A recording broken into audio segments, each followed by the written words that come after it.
यमुना का उफान शांत होता नहीं दिख रहा। ग्रेटर नोएडा और मथुरा में यमुना से सटे इलाके जलमग्न हो चुके हैं। प्रशासन युद्ध स्तर पर निचले इलाकों से लोगों को रेस्क्यू करने में जुटा हुआ है। वहीं दूसरी ओर प्रशासन हथनीकुंड बैराज से फिर से एक बार 1 लाख क्यूसेक पानी छोड़ा गया है, जो कि चिंताओं को और बढ़ाने वाला साबित हो सकता है। यमुना भयंकर डरावनी विकराल, यूपी में बाढ़ का। यमुना ने टच किया खतरे का निशान, प्रशासन बोले सावधान।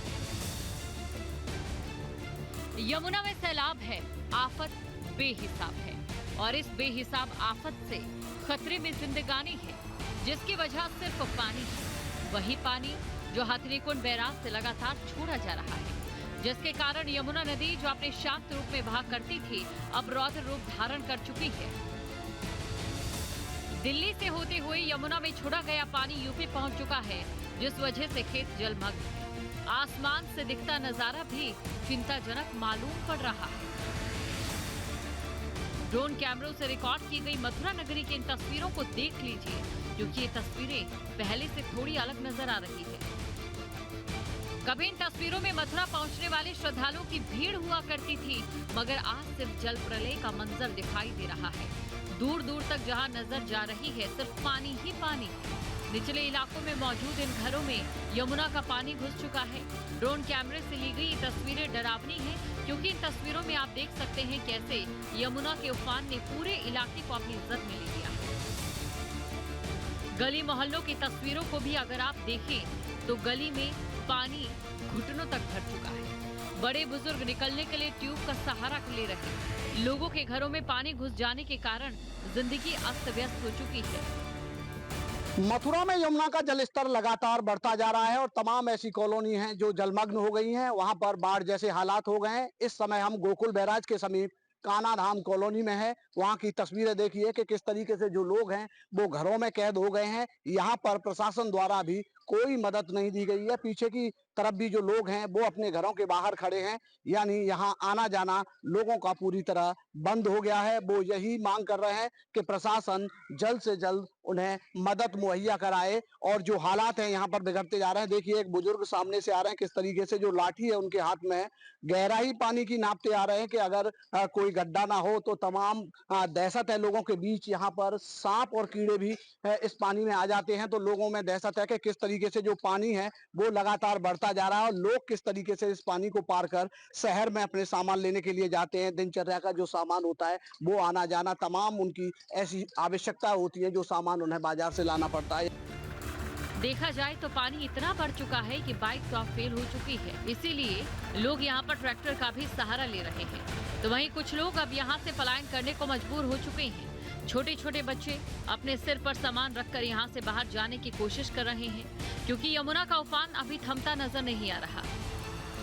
यहाँ पर महिलाएं हमारे साथ मौजूद हैं। क्या नाम है आपका? शीला देवी। ये पानी कब से आया है, किस तरीके से? 8 दिन हो गए इस पानी को इसी तरीका से घर में कैद हैं। जो घर में है वो ये बच्चों से बहुत परेशान है, पढ़ाई से लिखाई से। मजदूर मानस हैं, कहाँ जाएं, कहीं जानो आनो हेरो नहीं है, परेशान हो रहे हैं। कोई मदद नहीं मिल रही है यहाँ पे। अम्मा कोई आया था यहाँ पे? कोई नहीं, कोई नहीं आया है। बच्चे काम पे भी नहीं जा पा रहे हैं। घर में 2-2 बहुएं मेरी बीमार पड़ी हैं। तो मच्छर मक्खी भी हो गए होंगे यहाँ पे? मक्खर क्या भैया, 2 दिन से सांप है ना लगातार यहाँ तक आते हैं। हम गेट पे बैठे रहते हैं सारे दिन, फिर उनको हम देखते रहते हैं, घर के अंदर नहीं आए, क्योंकि छोटे छोटे 2 बच्चे हैं। मेरे हस्बैंड आर्मी में हैं। यहाँ तक अभी तो कोई सरकार से कोई मदद नहीं मिली है। यहाँ कोई भी ना कोई मीडिया वाला आया आपके सवाए, और अभी हम ऐसे ही रह रहे हैं। जो हमारे घर में है वही खा रहे हैं, क्योंकि हमारा कोई है ही नहीं है बाजार जाने के लायक। तो तमाम परेशानियों का सामना करना पड़ रहा है। तमाम परेशानियों को समाधान करना पड़ रहा है और बीमार पड़े हैं बच्चे, उनको भी कोई मदद नहीं मिल रही है। जहां मथुरा में घर गली दुकान जलमग्न नजर आ रहे हैं, तो वहीं ग्रेटर नोएडा में यमुना के बढ़ते जल स्तर की वजह से किसानों के खेत पानी से डूब चुके हैं। जल स्तर बढ़ने के कारण दनकौर के पास पुश्ता तक पहुंच चुका है, जिसका नतीजा तो आप इन तस्वीरों में देख ही सकते हैं। किसानों की लाखों बीघा धान और सब्जी की फसल बर्बाद हो चुकी है। इस समय हम मौजूद हैं ग्रेटर नोएडा में दनकौर में, जहां बाढ़ का जो जल स्तर है वो लगातार तेजी से बढ़ता हुआ नजर आ रहा है। फिलहाल जिस तरीके से जो बाढ़ का पानी है वो तेजी से बढ़ रहा है। तस्वीर हम आपको दिखाएंगे एक बार। जो पानी है ये अभी सुबह के समय ही पानी जो की धारा है, जो जमुना का जो जलस्तर लगातार तेजी से बढ़ रहा है, वो पूरी तरीके से किसानों की जो फसल है, सब्जी की फसल कहें या धान की फसल कहें, पूरी तरीके से उसकी तरफ बढ़ता नजर आ रहा है। हालांकि बताया जा रहा है हजारों नहीं लाखों बीघा जो फसल है किसानों की पूरी तरह नष्ट हो गई है, और आसपास जो किसान हैं वो पूरी तरीके से परेशान हैं। उनकी मोटर से बात करें या उनके ट्यूबवेल जो भी हैं, उन्हें पहले ही प्रशासन ने अलर्ट कर दिया था। प्रशासन अपनी ओर से निचले इलाकों में लोगों को रेस्क्यू करने में जुटा है, मगर ये किसान अपनी फसल को कहां लेकर जाएं, क्योंकि इनकी तो साल भर की कमाई पानी और मलबे में डूब चुकी है।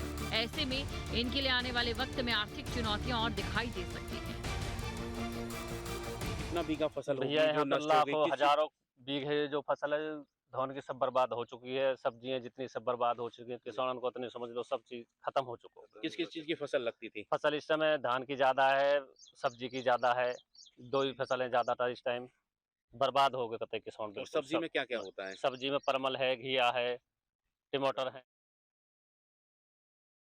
जहाँ भक्ति है हर शब्द में, कथाओं में छुपे हैं दिव्य रहस्य और ज्योतिष देता है जीवन को दिशा। धर्म से जुड़ी हर बातों को जानने के लिए हमारे चैनल स्तुति को सब्सक्राइब करें। चैनल पर जाने के लिए इस लिंक पर क्लिक करें।